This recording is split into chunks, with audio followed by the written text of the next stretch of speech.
I mean, where do you even begin with this, guys? I told you in the video I made last week that this thing was about to implode, right? I knew for a fact this Hindenburg report was absolutely just a bomb dropped on Nikola, and there's no doubt it was. So obviously the stock is in full on free fall mode, full on free fall. This past week alone, down 35%. Are you kidding me? Really, let's say since the dawn of the badness, down 57% since the dawn of the badness is what we're going to call it. So obviously there's more developments that have happened since I made this, and obviously I reported off the initial report and how I agreed really with everything that Hindenburg said. And I gotta be honest with you, this is some crazy stuff. So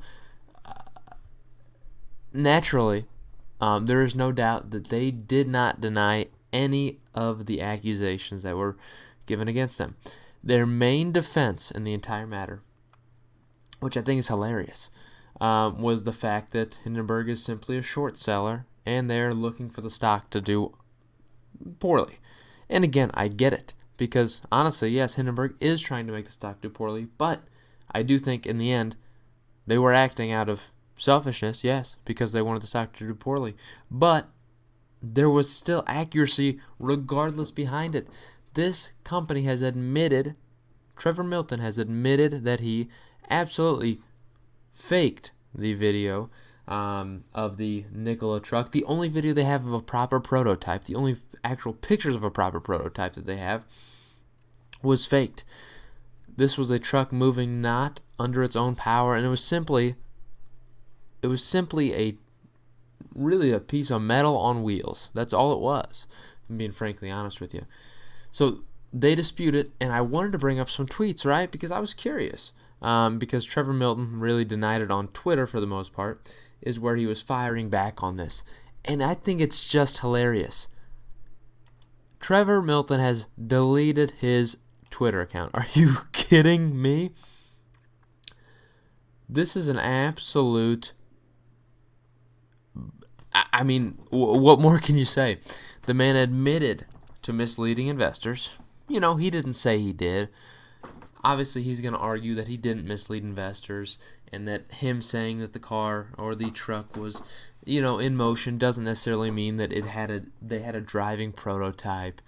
So he didn't necessarily say that, but he still admitted that, well, investors were extremely misled, and this company is absolutely just trying to get people into the company, investing in this so they can make money.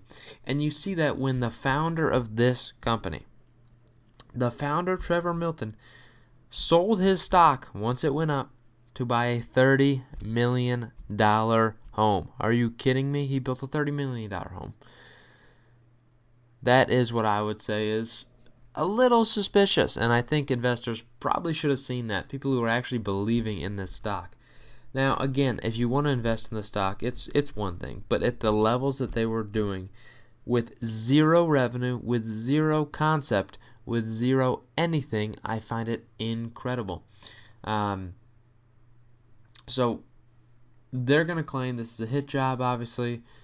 GM, you're in the hot seat, GM. I'm going to be honest. GM has partnered, announced a partnership with this company that has not a single thing to their name.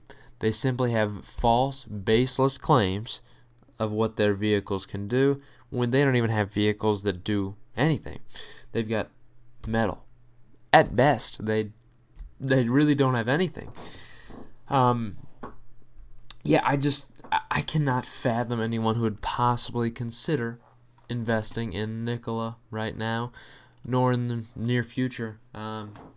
They faked so much into getting other companies, and I gotta be honest, GM looks desperate because of this. It looks like they are desperate to compete in the electric vehicle game, so they signed up who they thought were the next up and coming. Rivian's already partnered with Ford, obviously, and Rivian actually has a physical model.